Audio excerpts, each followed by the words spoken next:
Hi, everybody. Welcome to today's edition of the Gamut Network. What a story we have for us today. I literally cannot wait to talk to our next guest because I think her journey is so extraordinary and has led to helping so many people in feeling that they can still do everything everybody else does through dance. So with that, I'd like to welcome Zazel to the show. How are you, beautiful lady? I am very well, thank you. I'm so happy to have Very you well. on the show today. With that, I'd love to just dive into your personal story before we get to what you have created, because you certainly have had a journey. So can you tell us a little bit about that kind of crossroads in your life Yes. that Okay, happened so in New Jersey? yes. So once again, my name is Zazel Chavah O'Gara. I have a very unique and lavish name. My father named me. I'm from the Caribbean, Montserrat, West Indies. And I have a great story to tell you. I am a brain tumor survivor. I had my brain tumor 17 years ago, and the aftermath of my surgery left me partially paralyzed on my right side. But that I didn't let that stop me. I didn't let the paralysis stop me. I had paralysis. I had speech impediment. I had cognitive deficits, and of course, when that comes about and it smacks you in your face, your whole life changes. And I never forget when the doctor told me that I was going to become partially paralyzed before Armstrong. I'm going to fight this. I'm going to be a survivor. And he just looked at me like I was nuts. So, I've always been a dancer. I've always been a performer. I've always been an actress. Giselle, but you had this major, huge change of life happen. But I know Right. that you had an incredibly successful life prior to being diagnosed with a brain tumor. Can you tell us about that? Right. So I have wonderful LaGuardia High School, the High School of Performing Arts, where Fame, I was in Fame, the movie Fame. And then I studied at Alvin Ailey. I was in Alvin Ailey's second company. I performed in Europe. I did musical theater. I did off-Broadway. I taught dance in Europe for several years. I toured all over Europe doing dance, musical theater, and what have you. And then I was a model. I was a professional model for years. I was signed with Wilhelmina modeling agency. I had one of the best, even though it was difficult, being an African American model. I've always had my hair short. And but I stuck it out, and I became a plus size model within Wilhelmina. And I had two, not one, but two Essence magazine covers. Yeah. And yes. And I had a contract with Lane Bryant, if you could believe that. I modeled all over the place. I modeled in the US, I modeled in Europe. And even though, people look at modeling as like a glitzy profession, it is very competitive, extremely competitive. But I enjoy and physically demanding. It's physically demanding. What It's people very think difficult. it is. Yeah, it's not easy. It's not all about putting on the makeup and putting on the clothes. It's very, very difficult. And you have to send your book out, and I remember when I first started, I remember going to Elle magazine and them looking at my pictures, and then they said to me, well, you're beautiful, good luck. That I don't even know. Yeah, I mean, and that was my first taste of the modeling agency. And then, my weight was always a problem. I've always been full figured. And, to be in the modeling industry, you have to be like a size 0.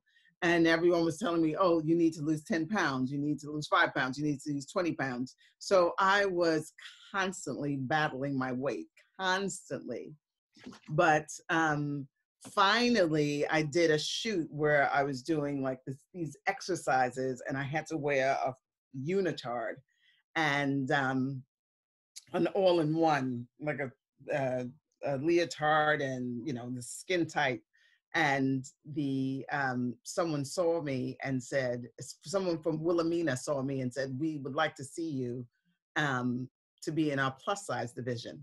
And so I said, plus size? I'm only a size 10. And they said, okay, let's see you. And then I went to Ford magazine, and Ford magazine was also interested in me. So it was bizarre, but I signed with Wilhelmina. So you were at really probably the height of your career, right? You were, yeah, I was. You were dancing around the world. You Right. were signed by one of the largest modeling agencies that we have. You know, Right. plus size was being regarded as a true division in the fashion industry. And then suddenly your world changed. My world changed like overnight. And I'll never forget, it started once when I was on a commercial audition, and I'm sitting in the casting office. And, you know, I'd signed my name in and they had taken my pictures, and someone was talking to me. And then this feeling comes over me, this feeling, the surge, electrical surge comes through my stomach and lands in my head. And I couldn't talk. And they said, the casting director comes out of the office and says, Zazel. And I was able to get up, and I walked into the office, and I couldn't talk. I couldn't say my name. And the camera's in front of me. And he's like, Zazel, could you slate your name, please? And I couldn't slate my name. I couldn't say my name. And he's like, excuse me, Zazel, say your name, say the lines. You have to say your name and say the lines. And I couldn't talk. I had a seizure. I had a seizure. Those were seizures. And as the feeling left, I started sweating, and then the words came back out of, were able to come out of my mouth. But I was totally out of it by then. You must have been terrified. I was terrified, but I didn't know that was the beginning of, I had a brain tumor. Right. So now this happened. How old were you when it happened? Well, I'm going to give up my age if I say. That's all right. I'll give up mine too, if that makes it better. I was, I guess, 38, 30, yeah, somewhere around there, 37. 37, 30. Okay. So again, at the height of your career, your life changes in a second. And so now what? Now take us from that point to how you started this amazing dance company. Well, it was interesting. I mean, I had the surgery, an 11.5-hour surgery. I woke up, I was partially paralyzed. My speech was, labored. I was afraid. He had told me my face would be partially paralyzed, because of the location of the tumor. But I'll never forget when I woke up out of the surgery and, I couldn't speak. I asked the nurse if I could see a mirror because I wanted to see if my face looked the same. And she said, no, you don't want to see your face. And I said, yes, yes, yes. But I looked in the mirror when she gave it to me, and I noticed, okay, yes, your face is still swollen, but it doesn't look paralyzed. Into rehab, I was in the wheelchair, and I would do like stretches, I was able to like move in my wheelchair, and they had my arm in the brace, and I would move my arm and like take my leg up, my left leg up, and I stretch it out, and they would look at me like, what is she doing? And, because I just couldn't sit still. And I would tell them when they would put me in occupational therapy, like, stretch me out, push my chest down to the floor, push my leg all the way back up behind my head. And I remember maybe the third week I was there, I woke up and my thumb started to move. And I started screaming. And I called my sister and I said, oh my God, Kathy, my thumb is moving. And then maybe the following week, my pinky started to move, and then my wrist started to move. So little by little things started happening. So the more I worked at it in occupational therapy, the more, things started to happen. So then I was released from Kessler, and I came back to New York, and I went to Rusk. And that's when it was really, difficult. Here I am back into the city, and I'm doing these, physical therapy, occupational therapy, speech therapy, and I would exercise at home and take walks and what have you. but I would dance. You know, I would put on the music when I was home, and I would move, I would move, I would move. In any event, to make a long story short, when I was at Rusk, I met a social worker there, and she said, there's a social worker here who also had a brain tumor. I want you to meet her. And I met her, and she just fell in love with me and in love with my story. And she invited me to the Brain Tumor Foundation. I joined the Brain Tumor Foundation, and they had something called the Brain Tumor Awareness Day at NYU Langone Hospital. And where they had several neurosurgeons and researchers and what have you, and therapists, and maybe 500 people were there. And they said, Zazel, would you like to perform? And I said, oh my God, well, I haven't been on a stage in over a year since I became disabled. And they said, but that would be great for the audience to see. And I did. And when I hit that stage for the first time, it was like a reawakening of my soul. Love that. I was dancing from a chair and with the audience there, and it was just like, I felt empowered. And, you know, even now when I talk about it, I get teary-eyed because it was so moving. It was just so electric. And the audience and it brought you from the inside, right? It brought you joy from the inside. Absolutely. And it said to me, I mean, although, I mean, I wasn't able to do my leaps anymore, my grand jetés and, you know, put my leg up past my head or what. When I performed and I got that standing ovation, I'll never forget. I mean, I was in the chair and I just lifted up my arms and I just felt overwhelmed. I just overwhelmed with joy that I was able to move. I was able to perform. I was able to radiate and touch the audience. The audience knew what I had been through. And here I was, you know, I wasn't, you know, I was dancing with just one leg basically. And it was just beautiful, absolutely beautiful. So then I realized, I said, okay, not only am I giving back, but this is something that I want to share with other persons who are disabled, that you can, you know, give to an audience what you have, you know, your creativity, you can share. So that's when I started, not immediately, but I started teaching dance to persons with disabilities first. Within, I got a job with a company called the Hospital Audiences as a teaching artist. And I started teaching throughout New York City with within hospitals and District 75 schools within the Board of Ed. And then I did auditions and I started the dance company. And the name of it is, please? ZCO Dance Project. And you are based in New York City? We're based in New York City, yes. Wonderful. And how long have you been a dance company? Okay, so I started it about 5 years ago. And, you know, I love the dance company. I mean, it's just absolutely, it's just a dream come true. However, it is a lot of hard work because I do wear many, many different hats. You know, I'm the artistic director. I do administrative work. I, you know, hire, fire, whatever. I mean, I do it all. And, you know, it's taught me a lot. It has taught me a lot. One of the things that it has taught me is that, you know, when I was in the dance world as an able-bodied person, you know, they treated us badly, you know, oh, you're fat, so, you know, you came in late, get out of here, you're fired. You know, they fire you in an instant when you're in the dance world. Or if you're an actress, you know, they always fire you. You are actors, dancers, models, you're a dime a dozen. So I did not want to put that fear in my dancers, right? I did not want to do that. But I see that I have to wear a different hat.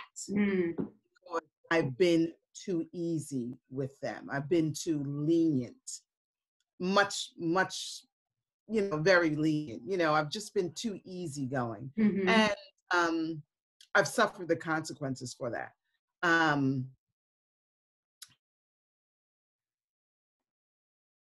Working with them, Um, but I think that I have to be a little stronger. Definitely have to be stronger. Well, I think that, look, like everything in life, and certainly what I'm trying to do with this show is just show the realities of who people with disabilities are, that number one, Yeah. they're people, and number two, that they have the same hopes, dreams, wishes, successes, failures, learning opportunities as everybody else. And I think that this is the journey that you're on, that you are learning what it takes to not only be a businesswoman, but to Right, right, a dance company. right, right. I mean, look, I grew up with, I only have one sister. Sister's hard nosed. She's hard nosed, definitely. I don't wear the same hat as my sister. If I tell my sister the problems that I'm having with the company of what I've done, she would totally say, shut it down. She would say, shut it down. That's it. She would say, shut it down. Yeah. That's how she is. Yes. I mean, she's a judge. Judges are always correct. Yes, yes. So yes. I just invite her to the shows and that's it. Yes. I don't share with her anything that I'm going through. Right. Nothing, zero. Yeah. My sister is the type of person, I love her to death, but I share with her my creativity, and she loves the fact that I'm doing this, and yes. With where I've come from, being disabled and laying in the bed, and she didn't know if I was gonna make it or not, but she feels that me running this dance company sometimes is too much. It's too overwhelming. It's way too overwhelming. Do you feel that way? Well, I wear a lot of hats. Mm-hmm. Sometimes I do feel that, it's too much. I mean, just recently I've had to apply for grants. Yes. And, that's difficult. Of course. Now, and now moments, do you, does something bring you back? Like seeing one of your dancers, maybe those that you shared with me, that some have spina bifida, some have cerebral palsy, somebody also was a cancer survivor. Do you have moments with them and seeing what you have given to them that brings you back to say, okay, I got it. I know what. Yes, absolutely. Because I know what we see. Look, I go to, as long as I've been disabled, and I'm a social worker too, right? Oh boy. I go to the support groups, and I know that we are in a small group of people who are disabled and who understand our illnesses. Like my sister, although she is supportive, she doesn't understand that I still have a frozen face. Mm-hmm. I still have seizures. I still suffer from fatigue.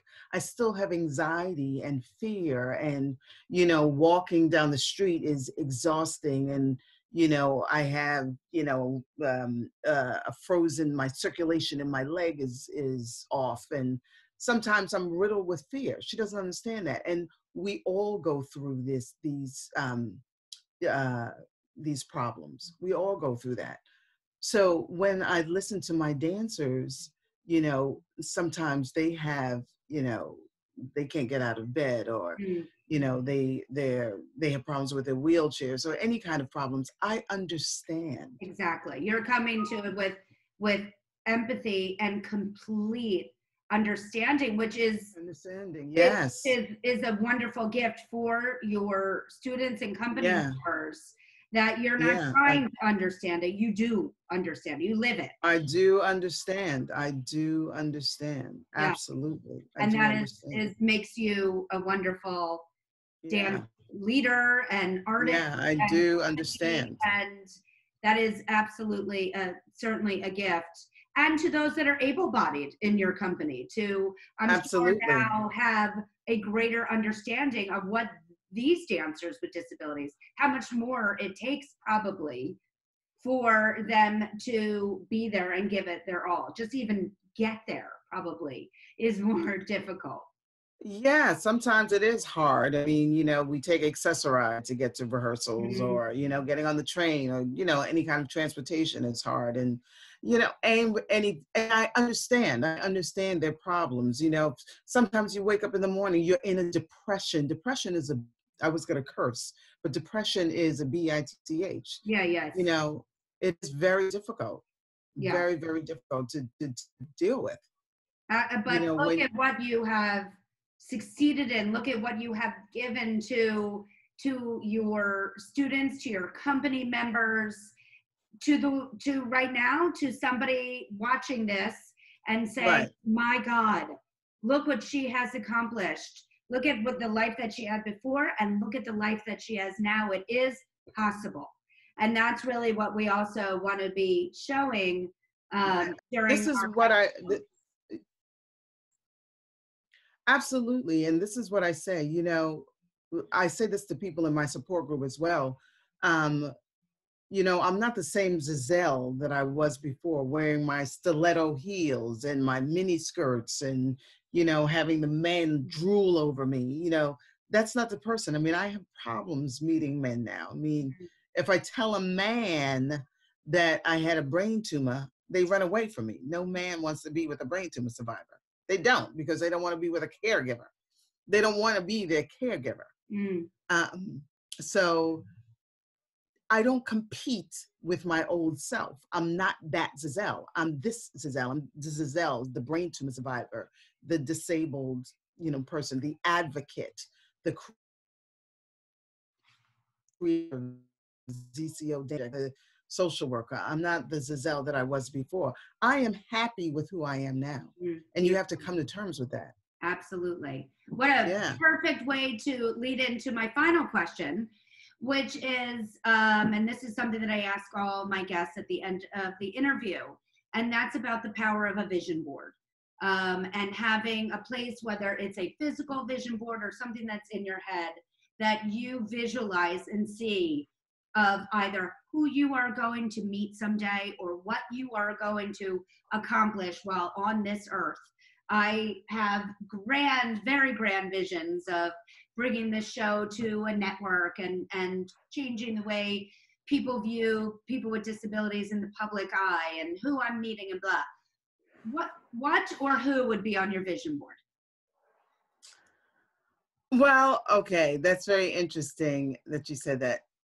I envision me, or just envisions persons with disabilities, because I've been to the White House, been to the first Black disability conference at the White House when President Obama was there. I've been in conferences speaking about disabled persons in Hollywood, because we are a small percentage of persons in Hollywood. Yes, not We even had one. Yeah, not even a percentage. We had one woman who just won a Tony Award, who was in a wheelchair this last year. Alice But Joker. it's still, exactly. Yes. But we are still behind closed doors. They still take able-bodied persons to do disabled roles, and particularly as minorities. Yes. And we are fighting to get our names, to get ourselves, our faces out there. So I would like to see, to make headway, to be there. I mean, I was invited before this COVID, and now this is going to be another huge thing. I was just having another major conversation about this last night. We have to carve out another identity, because we're going to be we are going to be put behind because of this COVID-19. This is another thing that we have to deal with now. Of being in the high risk category? Absolutely. Yes. So we have to carve out a major identity for ourselves, major identity for ourselves. We have a new president. We have this virus. We have to make ourselves known. Otherwise, we're going to get our asses kicked. Yes. Well, you, without a doubt, are going to make yourself known. I have no doubt what you're going to accomplish in this world. And I hope that people watching. Well, yeah, can I just say this? I'm going to say this and we can end this. I had a very good friend of mine. He died a few years ago. His name was Barry Martin. I used to dance with him at Alvin Ailey, and he became paralyzed when he was in a dance company in South Africa. He told me when he found out I was disabled, he said, Zazel, you have to go to grad school. You have to join the Performers with Disabilities Union with the Screen Actors Guild. You have to join every single disability organization in this country because you are a minority. Mm. There's not that many minorities out there and female, who are representing. And he's right. Every single organization I go to, I'm like the only one representing. Right. It's tokenism. You are it. Yeah. Absolutely. Yeah, absolutely. So we have to make ourselves known. Yes. So let's tack that right on your vision board to have absolutely space and let's get it out there. Now, also one last thing before we go, if people want to get in touch with you, what is the best way to do that? Okay, you could either go to my website, zcodanceproject.com, call me 917-257-8588, holla, get to me, just email me, Zazel, Chavah at gmail.com. Perfect. It was such a pleasure to have you on the show. I'd love to hear from you. Thank you. Yes. Thank you for joining us. Represent, yes. And for sharing your story and for everything that you've accomplished. Thank you. Okay, great. Thank you so much. If you would like to be on the Gamut Network, please email us at talent@gamutmanagement.com to tell us why you'd be a great guest. And please make sure to subscribe to our YouTube channel at the Gamut Network, as well as our social handles at Gamut Management. Thank you again so much. Okay, take care. Bye. Bye.